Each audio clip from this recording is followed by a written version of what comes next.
Hello, everyone. I'm Linda Marsanico. Welcome to the A Train to Sedona broadcast.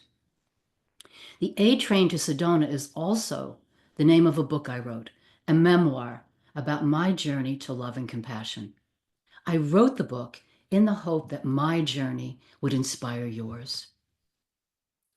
You can purchase a signed copy of the book on my website at lindamarsanico.com on Buy the Book page. You can also purchase it at retail and bookstores.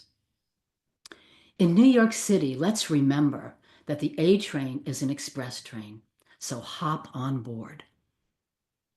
I have a free gift for you, the cheat sheet for high vibrational living. 7 tips on how to raise your vibration. For example, there's the 7th tip, using the divinely inspired violet light to bring the energy into your body to protect and relax. There are 2 disclaimers. One, that this broadcast does not establish a professional relationship. And 2, that the opinions expressed on this broadcast do not represent talk radio in New York City. I have a guest today, Jacob Cooper. Jacob is passionate about promoting healing. Jacob L. Cooper, the best-selling author of Life After Breath and The Wisdom of Jacob's Ladder, is a sought-after speaker on grief, wisdom, consciousness, offering meditation and mindfulness seminars to help others find purpose and overcoming fears of life after death. Jacob holds a Master's of Social Work degree and is a licensed clinical social worker, certified Reiki master, certified hypnotherapist, and specializes in past life regression. As a psychotherapist, Jacob works with individuals, groups, and families to uncover emotional barriers, promote improved wellness, and achieve resiliency. Jacob incorporates mindfulness and a spiritual approach to focus on the connection between the mind, body, and spirit. In effect, this teaches individuals how to improve cognitive processing and shift their perspective. Welcome to the show, Jacob. An honor. Thank you so much, Linda, for having me here on talkradio.nyc. I wonder if you would tell us about how your past and your journey lead you to where you are today. Yeah, that's an excellent question, Linda.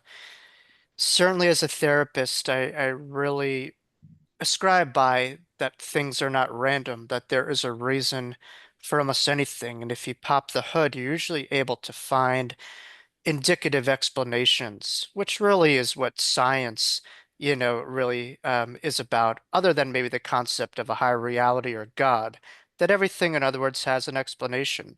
Mhm. And so, how I came into being, I suppose, would be a unconventional developmental trajectory from, the norm, although everyone has their own unique paths, but Yeah. mine certainly was in a statistical bracket of unique paths in a sense that I'm a part of the 5 to 10% of the population who had a near-death experience, which is an increasing number as advancements in science and medicine, are unfolding in front of us on a daily basis. But this near-death experience was a unique experience within a unique experience, given the age, the chronological age that I had it, which was just the age of 3 years old. Of September of 1993 was when I had, my profound near-death experience, which absolutely shifted my viewpoint on reality and life forever in this body, in this journey. It is certainly dramatic. Yeah. You go. Dramatic, traumatic, but also once I was able to really process it, I recognized, much like, Pablo Picasso says, I might be misquoting, but, the meaning of life, I think, is to find your gift, and the purpose of it is maybe to give it away.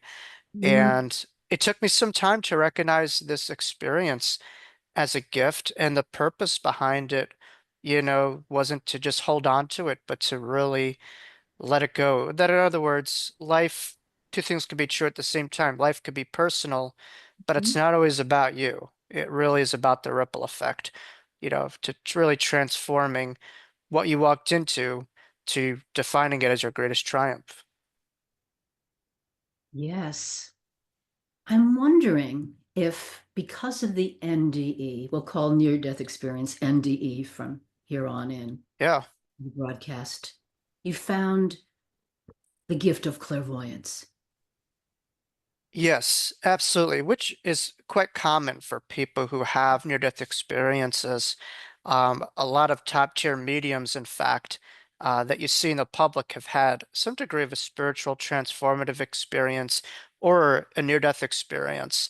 But, to me, we all have clairvoyance. We all have the capacity to see. And again, clairvoyance comes from a French word means clair, which really has to do with our ability to see and understand unseen forces.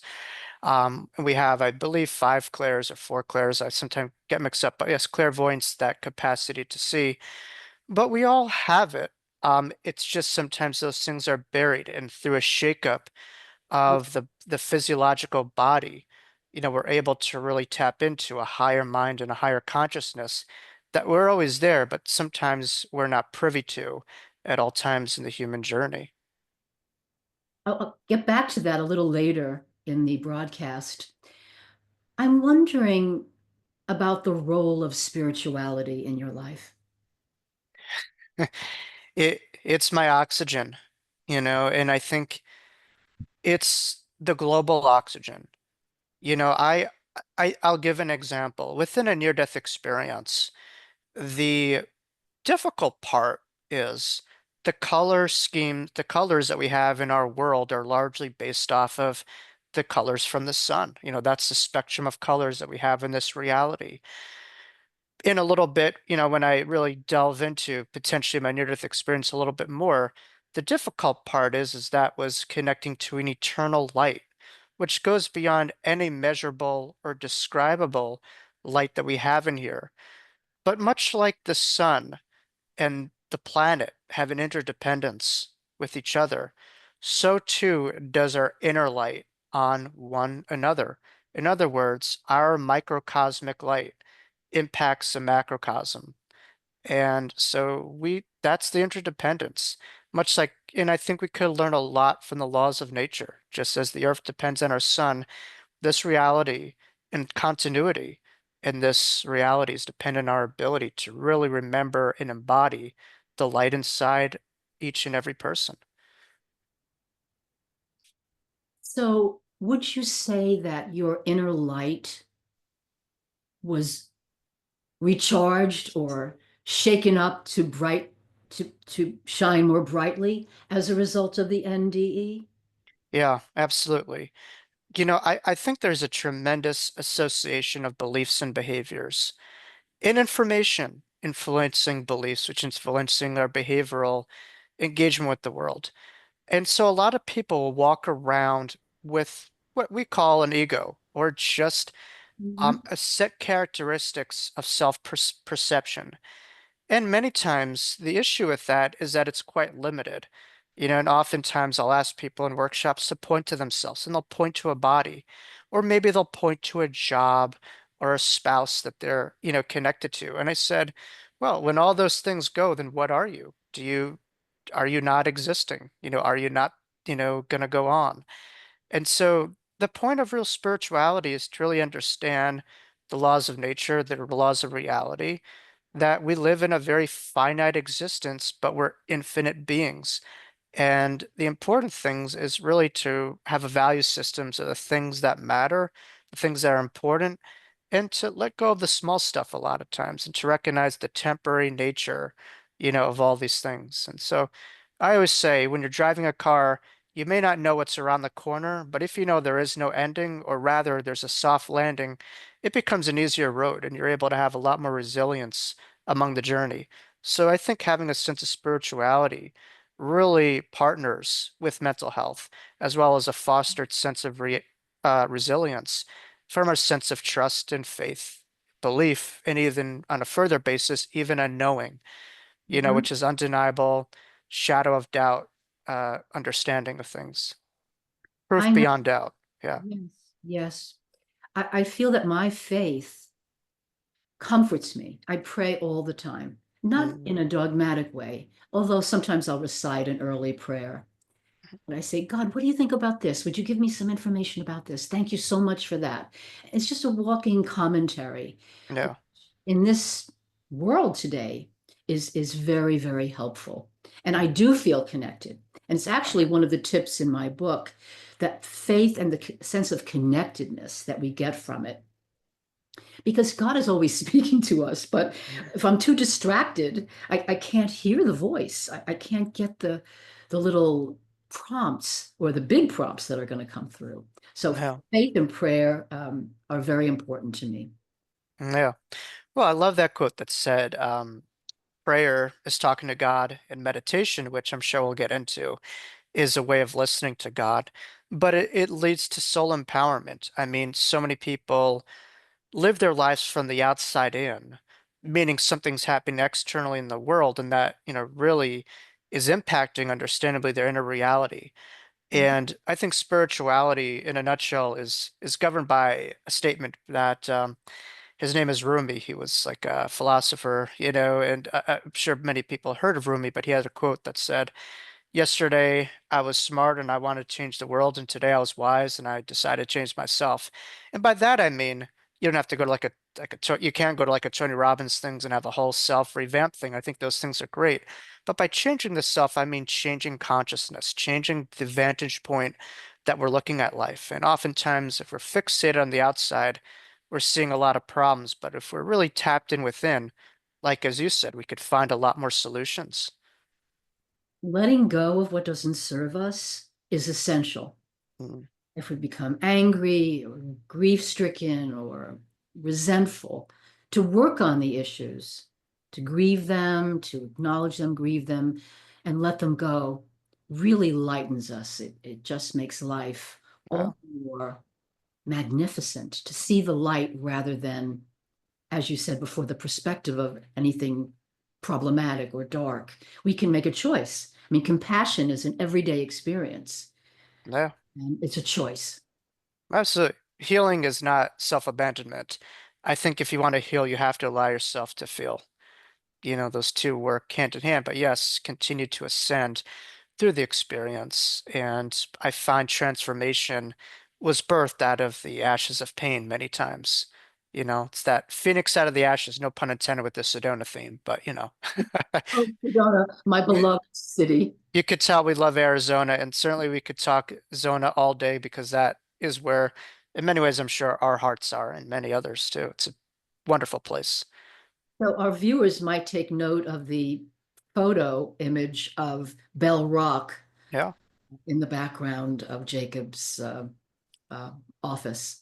not Jacob's Ladder, Jacob's office, that too. But yeah, I carry that with me in all my offices, and we all have our own bliss, and you have to find the things that you really make you feel uplifted. Very true. Now it is time for us to take a break. And when we come back, I would like to ask you more about the details of your NDE. So we're going to go on a break and we'll come back to discuss this very exciting event. Are you a conscious co creator? Are you on a quest to raise your vibration and your consciousness? I'm Sam Leibowitz, your conscious consultant, and on my show, The Conscious Consultant Hour Awakening Humanity, we will touch upon all these topics and more. Listen live at our new time on Thursdays at 12 noon Eastern Time. That's The Conscious Consultant Hour Awakening Humanity, Thursdays 12 noon on talkradio.nyc.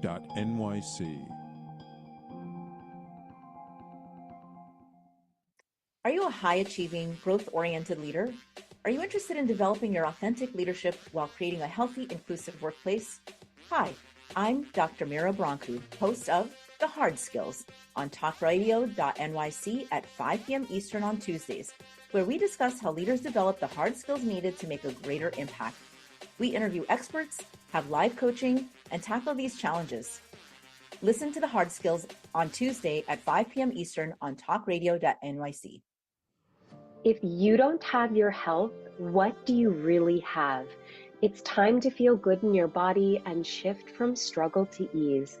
Hi, I'm Elizabeth Tripp, your host of Nourish the Soul, where we explore the sacred wisdom of your body while you sit back, relax, and go on a journey of self-discovery. Join me every Tuesday at 6 p.m. Eastern Standard Time to awaken your heart, transform your well-being, and unlock a deeper understanding of yourself. You're listening to Talk Radio NYC. Uplift, educate, empower.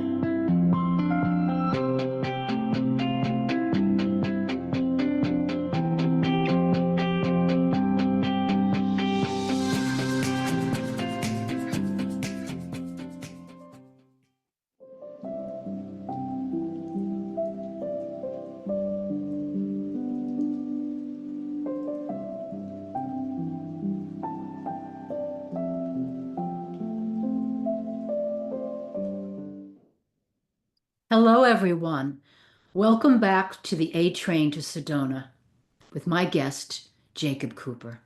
Jacob, would you tell us in more detail about your NDE, the near-death experience? Absolutely. It's my greatest pleasure to allow people to possibly remember something that might be familiar within themselves, a time when they were beyond the body.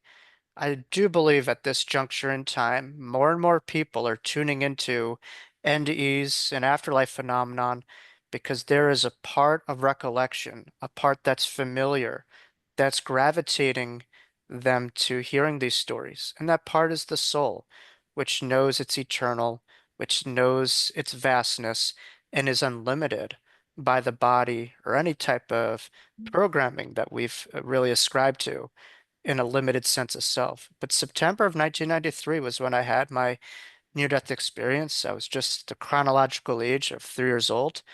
Notice how I say chronological age because there is a dichotomy of chronological age and soul age, which certainly we could get into. But I was in a playground with family friends.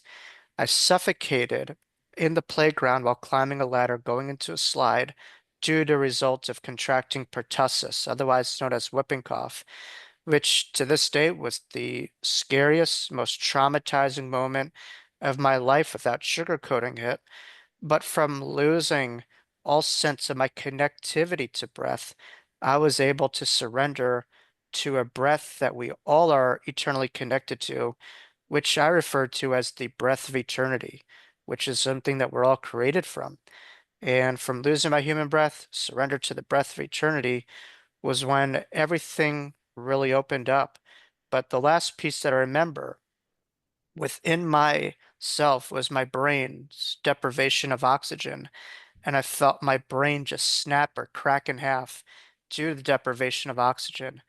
And as the saying goes, my brain cracked open and God came in. And this Mm. happened to me on a literal basis, which something we could certainly get into regarding the brain and mind dichotomy.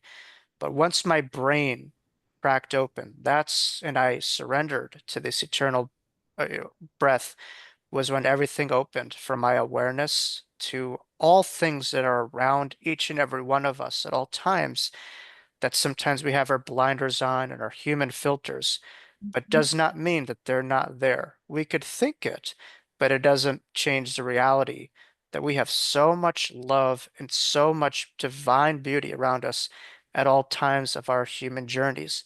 But I was able to really have all of the barriers lifted, and there was like a windows without walls. There was no barriers to the other side or to heaven, and I was able to really see my own spirit guides, which we all come into this lifetime contracted to. And we usually have, I would say, two primary spirit guides. And throughout our lives, we could also have other secondary guides that we, are connected to. I was able to see an infinite amount of angels that were in front of me on the other side.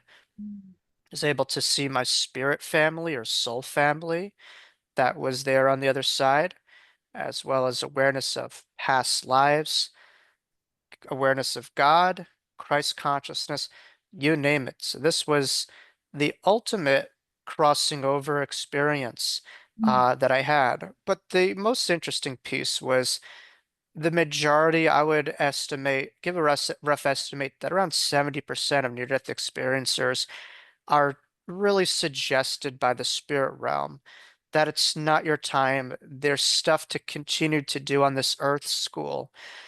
At this point in time, that was not the case. I was in again, a rare situation where I was given autonomy as to what I would do. Would I, should I stay or should I go, as the song says? And I just simply asked, you know, if I stay, what will my life be like? And I just saw myself speaking in front of people and helping others. And I saw the impact of the many crowds that I am speaking to until this day. And so I said, while heaven is certainly for real and beautiful, the capacity to bring that down to this reality is the ultimate heaven. That to me is even greater than heaven. And I said, absolutely, I will do all these things. I will be used as an instrument for thy will. And once I agreed, that's when everything dissipated. And I woke up on a hospital bed in Long Island, New York, with a very frantic mother who didn't know where I was, and a frantic young boy who wanted to shake my mother to tell her that I was all good. Unfortunately, consistent with near-death experience research, it took me around 20 years to really fully put into words what I endured. But this didn't come without a price. Throughout, a lot of my childhood, I had to deal with what was a blessing and a curse, which Yeah. was being different, which every kid is almost prescribed to move in the opposite direction. But later in life, I think the greatest thing that we can do is to be ourselves, which is a different contribution to, the consciousness of humanity. And so that is a bit of an abridged, but to the point narrative of my NDE. But I really have decided to not be defined by my NDE, but rather each and every day of my life to define and to make meaning, more importantly, of it. It doesn't change the series of events. Those were some that I walked into. But each and every day, it's my duty and job to make sense of ways to integrate those beautiful images and experiences that I endured. What an amazing story. I'm interested in how you perceive how you are affected by your clairvoyance. I realize that we're all, we're wired in the same way. But each of us, I have a clairsentience. I sense and feel things. Mm. But I'd like to hear a little bit about your gift. Yeah, well, I like that you call it a gift. It certainly is something that we all have. Some people sharpen that gift and embody it. After my near-death experience, my consciousness was greatly altered. You see, what really I learned was contrary to material reductionism, which will state that once the body and the brain goes, so do you. NDEs put that in a conundrum or a sense that brainwave activity in physical activity is nil to at a very low measurable level. And so as a result, consciousness should be the same if the body and the brain have a direct correlationship with the mind. And what I experience in my NDE is that there is a mind that goes beyond the brain. In other words, the brain is not a producer of the mind, but rather just a filter between the two worlds. Yes. And so after having this experience, I just remembered that my brain was a lot more open and I was able to really connect to the spirit realm a lot easier. The brain was not a barrier, it was an ally. And so as a young kid and throughout my childhood, I would feel this sliver of light going into my brain and easily able to access the other side, the Mm. angels, all those things I had in my NDE. There came a point in time where I knew that I wasn't meant to go that far and I was meant to be in this reality. Many near-death experiencers, they feel more comfortable over there once they come back than over here, and there's a sense of homesickness, but a drive to be over there rather than over here. And the spirit realm wants us to be over here while connected to over there, to be balanced, in other words. But I had a lot of intuitive experiences, interdimensional communication, premonitions that would, to this day, are still coming true from my childhood, in young adulthood. But there came a point in time where I was in preschool and I was seeing all these beings around the classroom. And I turned to a classmate and I just said, "Do you see what's unfolding? Do you see what's happening?" The classmate just had the most bewildered look on their face. And I knew right then and there that, wow, I'm really different in this world that was once very comfortable to me at a certain point in time that I was getting used to. Feels like an incredibly foreign place. And it felt that way for quite some time until I was really able to get public and share this experience and not to hold on to it, but rather simply letting go of it for other people.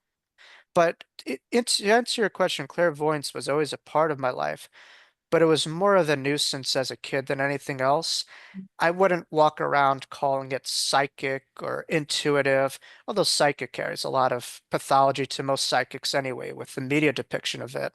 But it was a nuisance where I would see things, hear things, know things, and they would happen.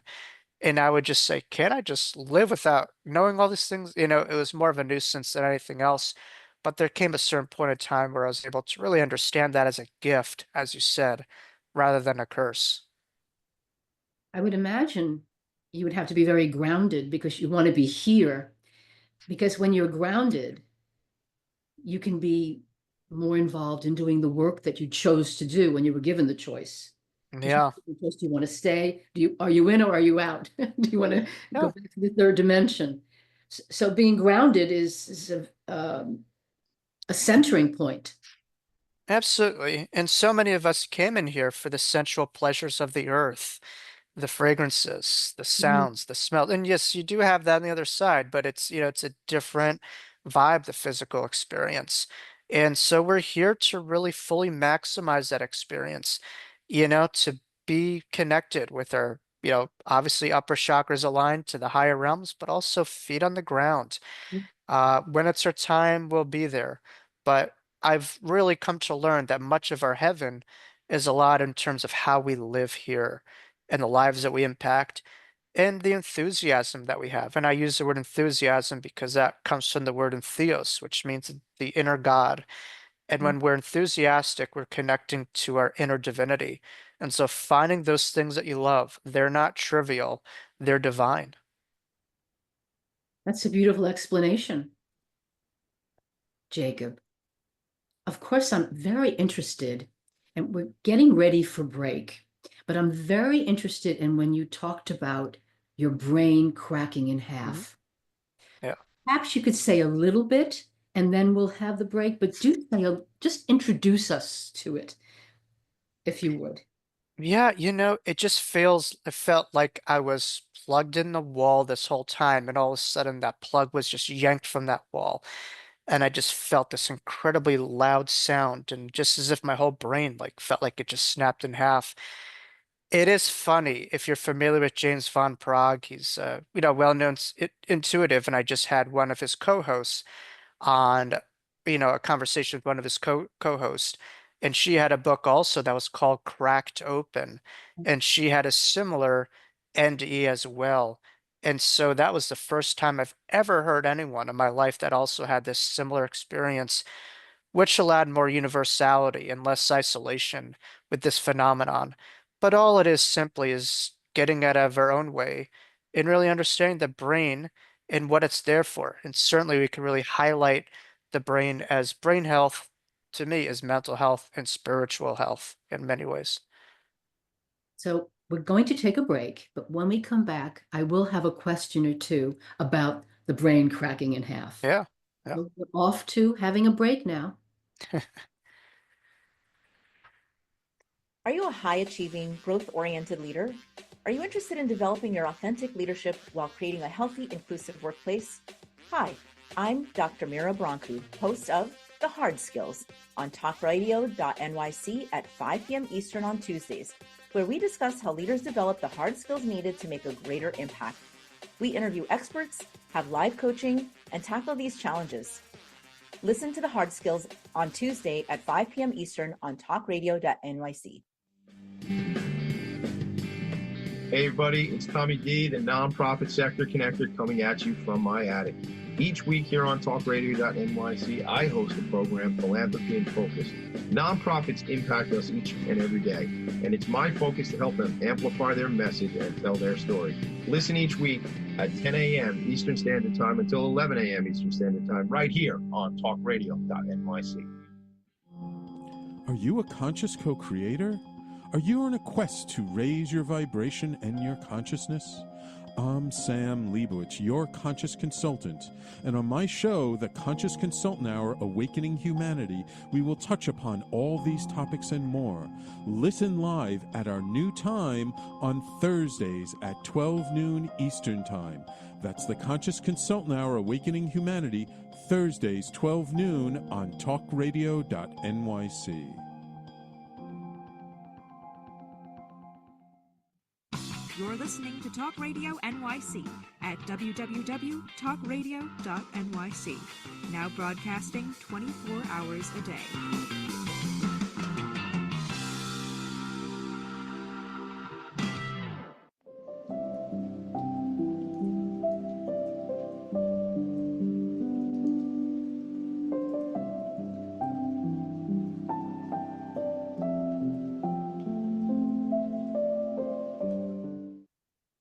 Hello, everyone.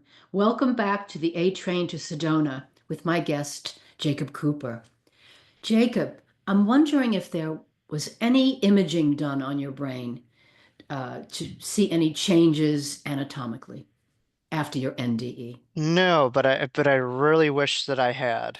And I say that because I like to tangibilize all these things. And, the more evidential data that you're able to have to really show, the impact of these things, the more credibility, it is. To me, I view all these things similar to a courtroom where you're presenting a case and you're not trying to, but the case is really decided if it's evidential, in something of another realm or maybe other. And so that's something in particular that NDEs are able to do. But again, the more pieces of evidence that you're able to portray, the more hard proof they're able to provide in supporting the case of eternity. Are you in touch with a lot of other people who have experienced NDEs, like kind of like a support group? I have in the past, yeah. What really changed my life was, first of all, knowing that this was a thing. I didn't even know what this was called. I was gifted a book, in my later teens, early 20s, by an author that you may be familiar with by the name of Betty Adie, who Yes. wrote the book Embraced by the Light. She was a Mhm. guest on the Oprah Winfrey Show and was one of the first major high prolific NDEs to come out in modern time. But obviously, NDEs have been going on for thousands of years and roots within Plato and biblical verses. And so this isn't anything new, but now there's more of a safetiness for people to come forward within their experience. But that's something that changed my life because I was like, wow, you name it, you could tame it, and this had a name. Other people had it. And that led me to understanding of different groups, such as one of the groups is called the International Association of Near-Death Studies, otherwise known as IANS, which was, founded by Dr. Raymond Moody in many ways. And Dr. Moody is a good friend of mine, and he coined the term near-death experience in his best-selling book, Life After Life, in 1975. But Raymond was, a clinical psychologist as well as had a doctorate in philosophy, and he had a couple of students who had these phenomenon, that kind of came to him, and he just started to take notes and study these things, and he really divide a set criteria and baseline for near-death experiences. So on another topic, what happens when we die? Um, it's easy. It's living that could be very hard, and I've learned that as a near-death experience. I think we all die, but not technically, but we all don't live while we live. And there's a lot of people who are alive who, you could live 95 years and not live a day, really. So really it's about maximizing this reality because I think from my conclusive data and personal experience that this life is not trivial in regards to its relationship towards what we experience in the hereafter, the relationships we build, the lives we impact, and the things that we love are all a part of what, continues on the other side, as well as healing from traumatic experiences, difficult moments, because it does take a very courageous and brave soul to come here, but also the amount of growth that happens that comes from being on the earth for the soul is incredible, particularly in these moments when we're faced with so many challenges. But every era of history has its own question, and as a society, we do our best to provide the best answer towards that problem or towards that question. And so we're trying to do it now, obviously, at this juncture with all the tools and innovations that we have. Hopefully, the technological innovations don't exceed the spiritual evolution, because that always leads to demise. But when we die, it is my firsthand experience that it is the most euphoric, beautiful experience that you can really have. You're free, you're unencumbered, you're not attached to, the emotional turmoil and pain, the physical pain, mental health conditions dissipate, any type of debilitative condition goes away. And this has been proven by people who've had near-death experiences, and I'll illustrate that in just a moment. People who have been auditorily impaired and never been able to see anything physically, um, I'm sorry, hear anything or hear auditory is hearing, visual is seeing. My apologies. Um, have these near-death experiences, and all of a sudden, for the first time, they could describe hearing a sound or seeing colors for the first time, which really allows me to understand that the pain that we carry through some of our limitations while we may be here do not continue when we're over there. That does not mean, that we have to evade these things. Everything is there for a reason. This life is not random. I certainly learned that in my NDE that there's a higher intelligence beyond everything that we go through on a soul level. And the assignment is laid out in front of us and something that we're all capable of moving through. Um, but it's a heaven is a beautiful place, but it also has a subjectivity in its nature, where one person's heaven may look a lot different than another's based on their own bliss. Everyone has their own bliss. For instance, my grandfather in every reading comes through fishing in my backyard. He loved fishing. I can't stand it. He loved it, but that's his heaven. That's what he's doing. He lived that way here. He continues to do that over there. So again, it's not a retirement home where you just stop, doing the things that you love and you stop serving humanity. It's a very active place. But you're not getting burnt out or anything of that nature, but it's not, going into Boca Raton and Century Village and just kind of like kicking it off over the sunset. No, the soul is here for a purpose and continuing to grow, whether we're here or over there as well. I'm of the belief that we've chosen to be here at this time, as challenging as it Right. is. Many, many beings wanted to be here, and not everybody could be here. But we're here because we could fulfill our purpose. So we have many, many different purposes that we're dealing with today. And I'm an optimist. And I do feel that we're going to get through all of this to a place where heaven is on earth. Yeah. I also wanted to comment on Betty Eadie's book, which was an amazing book for me, and remembering how she, through a mistake in a procedure in the hospital, her soul left her body and she saw where she was and she didn't want to come back. She was having Yeah. tantrums, and finally, uh, creator said, let us show you what your work is. Mm. And they showed the work, and she said, well, I'll go back to Earth, but only if you take me as soon as my work is done. I guess she still has more work to do because she's still around. I see her, on LinkedIn and she's still doing her thing and has, some shows going. So yeah, Betty's wonderful and she's still doing her thing. But also, yes, NDEs come with a double-edged sword where it's very difficult to integrate it. A lot of times it does complicate interpersonal or romantic relationships. Prior belief systems are drastically altered.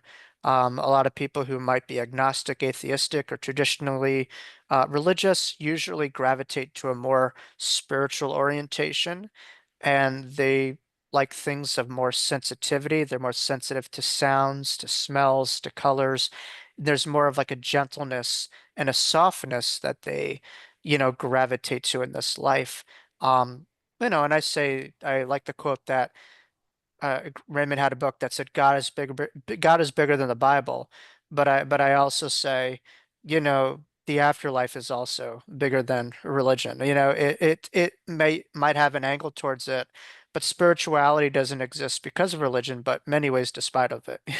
You could find spirituality within religion, but it's our innate eternal nature is Yeah, spiritual. yeah. And religion is a path up to the mountain that seeks to understand spirituality, I believe. I do want to understand more about your beliefs and your work, and we'll get to all those topics. You have authored two books, Yeah. and Life After Breath was the first one. Yep. And I could show them up here. This is, let's see, Life After Breath and The Wisdom of Jacob's Ladder. These are my two books and hopefully more coming down the pipeline. Uh, And you have a podcast, Jacob's Ladder, every. The Wisdom of Jacob's Ladder, it's bi-weekly, every other week now. Um, just for scheduling purposes. But yeah, I love if someone asked me like, what do you love the most? I would say I just love connecting with the community, building community. Oh, that's so important. I think the biggest epidemic that people have since the pandemic has been the epidemic of loneliness and people feeling disenfranchised. And so technology is a double-edged sword, and why not use it as a way to form coalitions, to form communities? So that's what it's more of like my pro bono type thing, just to give back and create community and support for seekers along their path. So at the end of the broadcast, will you talk about how they can reach you on that? This is also part of the show notes, but you can also talk about it toward the end of the toward the end of the broadcast. I do want to hear more about your beliefs. Hmm. What would you start us off at? We have about a minute to go before break. Give us a little sample. Well, I'll give an example. Raymond Moody was once asked, "Do you believe in an afterlife?" And he said, "I don't believe in one." And then Vanity Fair took that as a hard stop and ran with it. And E-Man doesn't believe in afterlife. And what he was saying at the second point of the sentence was, I know there's an afterlife. I don't believe in it. Much like I don't believe in there's a sun, there's clouds. I know it. So, I think regards to understanding, there's many layers. I think it comes from a hope to a faith to a belief to a knowing. And, knowing goes without a shadow of doubt. So to me, there's inner knowings, but each day is a further understanding to even deepen those knowings. That's not set in stone, that they could always expand, not contract, but expand. So that's the way that I try to really improvise and to really deepen because you're talking about the infinite. Um, a lot Yeah. of people will say, I fully understand. You might know a piece that you know of, but there's so much more to it. and it's impossible to fully understand because it's infinite, it's eternal. I do know that God is love and God is eternal, God is infinite, so are we. That simple thing I do know. Yes, those are very profound things. I know also that Deepak Chopra says we know very little about things. Yeah, Yet we do know some of the important truths of what resonates in our heart. yeah, When I was coming on to spirituality, I thought whatever I take in needs to resonate in my heart, and then I take it in. that's it. With that, it is time for a break, and we're going to come back and hear about Jacob's work and perhaps more of his beliefs. It's time to take the break. Hey everybody, it's Tommy D, the nonprofit sector connector, coming at you from my attic. Each week here on talkradio.nyc, I host the program Philanthropy in Focus. Nonprofits impact us each and every day, and it's my focus to help them amplify their message and tell their story. Listen each week at 10 a.m. Eastern Standard Time until 11 a.m. Eastern Standard Time, right here on talkradio.nyc. Were you an essential worker during the pandemic? If you needed to learn stages of epilepsy, did you depend on advocates? Did you use new innovations to cope with mental and neurological issues? Maintaining high quality of life and keeping good mental health are what we all strive for. I'm Frank R. Harrison, host of Frank About Health, and each week top healthcare influencers, professionals, and innovators answer these questions and more. Stay tuned on Thursdays at 5 p.m. on talkradio.nyc, and I will continue to be frank about health with all of you. Hi, I'm Linda Marcanico. The A Train to Sedona is a memoir about my journey to love and compassion. It's also the name of my new broadcast on Wednesdays at 12 noon. When we are spiritual, we embrace possibilities and ideas, which strengthen our mind, body, spirit, health, and wisdom. On the A Train to Sedona broadcast, I plan to interview guests who embrace these expansive practices. Join us on Wednesdays at 12 noon on Talk Radio New York City.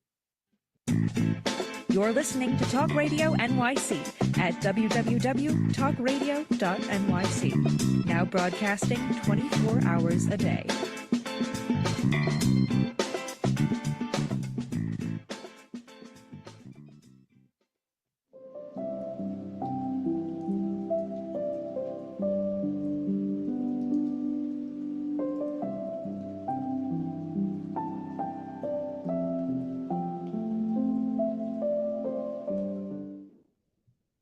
Hi, everyone. Welcome back to the A Train to Sedona with my guest, Jacob Cooper. Jacob, why are we here? There's a subjectivity to that question, but also a universality to it.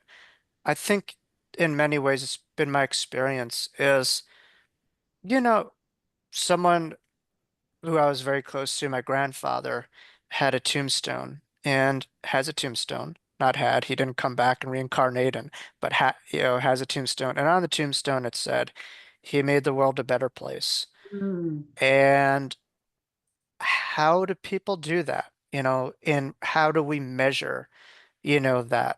To some, a better place means more buildings. Maybe you have more employments or stuff like that. But, a better place isn't, always about the material. It's about the impact. Not so much about what you said, but how you made people feel, as Maya Angelou said. So, really we're here to create a ripple of love on our surroundings and to elevate the world around us. And how we do that is just by being true to ourselves. By being true to ourselves, that's our unique contributing vibration. And not to be someone else's version of ourselves, but by being true to ourselves, we're connecting to the unique ray of God that we all possess. And so remembering ourselves and embodying that light is really how we make this world a better place. And I think the purpose of life, to be true to you and remember who you really are. I think it's quite a journey to understanding who we are. And I want to comment on making the world a better place. And what came up in my mind is a children's book called Miss Rumphius.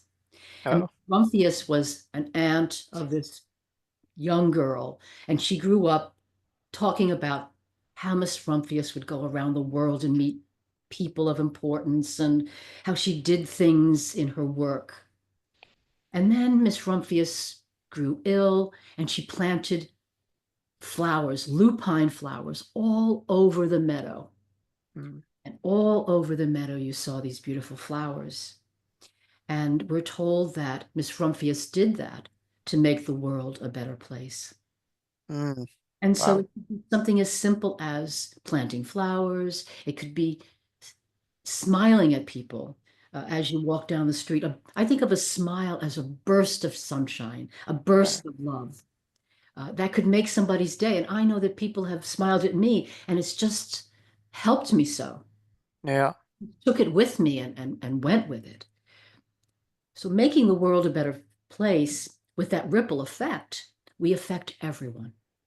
Yeah. It's beautiful. And if more people were to remember, and I love that story that you just illustrated, that God is not outside of us, and it is possible that we got God all wrong, that God is a part of us, connected to us. We are, divine sparks. Then, so many people spend a lifetime trying to really intellectualize or understand God, and others change the world through embodiment. And by being in joy, by being in love, by being connected to that light, is how we do things. It's how we make the world a better place. But, so many people walk around with these identities such as I'm anxious, I'm depressed, I'm not a good student, I don't make enough money. And all of these self-limiting belief systems really do the world an injustice because those may be a slice of our pie. But at our core, you take an orange, you squeeze an orange out, you get orange juice. You take ourselves, you really squeeze ourselves out. What's left is infinite divine light and that spark that's always there beyond all the turmoil and pain and all those self-limiting belief systems. It's really our choice and our ability to recognize how powerful we are, Yeah. that so much is possible. Yeah, it's like that Marianne Williamson quote that says, "Our deepest fear is not that we're inadequate; it's that we are powerful beyond powerful beyond comprehension." So absolutely, we can't be afraid of our own power, and that's why you asked me the purpose of life. Remembering who you are, that is really important. We have about 5 minutes before the end of the broadcast. Would you tell us about your work? Yeah, well, that might take more than 5 minutes. No, but what specifics about my work? No, we'll keep confidentiality, obviously, as clinicians. But I do work in the mental health field, like yourself, I believe. I do see clients, on a private basis, as well as, I do work in a psychiatric hospital setting as well, working very closely with adolescents and teenagers, populations that I'm very passionate about. But in my private practice, I work, I do mental health services, I do hypnotherapy, past life regression services, Reiki energy work. So you have a brain, you have a body. We try to find ways to really move the needle of your lives and really helping people feel a little bit brighter and lighter while working through obviously what's there. And so, I just love to be present and to meet someone where they're at and to hopefully generate the hope and the faith past the pain. But yeah, I do a lot of public work as well, a lot of public presentations, in organizations that I work closely with, such as a place called Helping Parents Heal, which we just had a retreat in Phoenix that had, over 1,200 parents who'd lost children, which we call as shining lights parents, because they are able to really, through engagement in helping parents, recognize that their light is internally connected to their child's light. As well as I have presented with organizations such as Forever Family Foundation, which you may be familiar with if you watch the Netflix docuseries Surviving Death. They were featured in it. So a lot of grief organizations I work closely with in terms of my presentations, and I'm going to be presenting at the Omega Institute coming up, as well as the Edgar Cayce Center in Virginia Beach. So I do a lot of organizational and work on, with some of the, more reputable, centers with more reach and, history to them. Omega Institute is very prestigious. I remember a top person in the organization told me, we invite speakers. Yeah, that's true. I did. 98% of our speakers. I would have told me you said, Jacob, 10 years ago, you're going to be speaking in the Omega Institute. I would have said, take a hike. No way. I started off my collegiate career in remedial reading and writing courses. I wasn't even allowed in a community college to take credited reading and writing courses. And so I really do credit all the people around me who supported me on this journey. It's a team effort, and the teamwork made the dream work. And so I'm just a dude. I'm just a reflection on a lot of the support that I've been able to have. Well, you've grown so much and you have so much to offer. How can people get in touch with you? The easiest way is jacoblcooper.com. That's jacoblcooper.com. And there you could find me on Instagram, Facebook, email, and also, checking out my upcoming events and services, as well as my YouTube channel, The Wisdom Jacob's Ladder. You could subscribe, check that out, and feel free to browse some of the prior conversations that we've had. How long have you been conducting the Wisdom of Jacob's Ladder? Not long, it's been maybe a little bit over a year. We're almost at 100 episodes, which is Ooh, pretty cool. We've yes. had guests like Neil Donald Walsh, Alison Dubois, if you're familiar with Paul Selig, Suzanne Giesemann, to name a few, and, Eben Alexander as well. So it's cool when you turn on the video and you're able to just kind of see the people that you grew up reading their books in libraries and they just pop in front of you. But you know what? Most of these guests, they just see themselves as just a servant of the divine. There's no ego. It's a lot different than how you see themselves in that how they see themselves in this industry. And that's a beautiful thing. Well, we're all connected and we're all the same. That's it. Yeah. And when I'm happier, you're happier. When you're happier, someone else is happier. We're all adding to this wonderful vibration of love. Any last words for our listeners? Last words is to really learn how to get out of your own way. The quieter you become, the more you can hear, and you are enough just as you are, and you are perfect just as you are, here to express a divine perfection. Just remember who you are and remember the direction that you're facing in life. If we're facing on the outside too much, we're going to have and feel a lot. If we turn within, we'll find a lot more clarity to navigate our lives. Beautiful. Thank you. And listeners, I want you to know that next week, my guest is Gigi Arnaud, a former dentist who is now a life coach. Join us next week. Jacob, thank you again for being my guest. It's been joyful. Thank you, Linda. Thank you for listeners for tuning in. An honor. We're at the end of the show.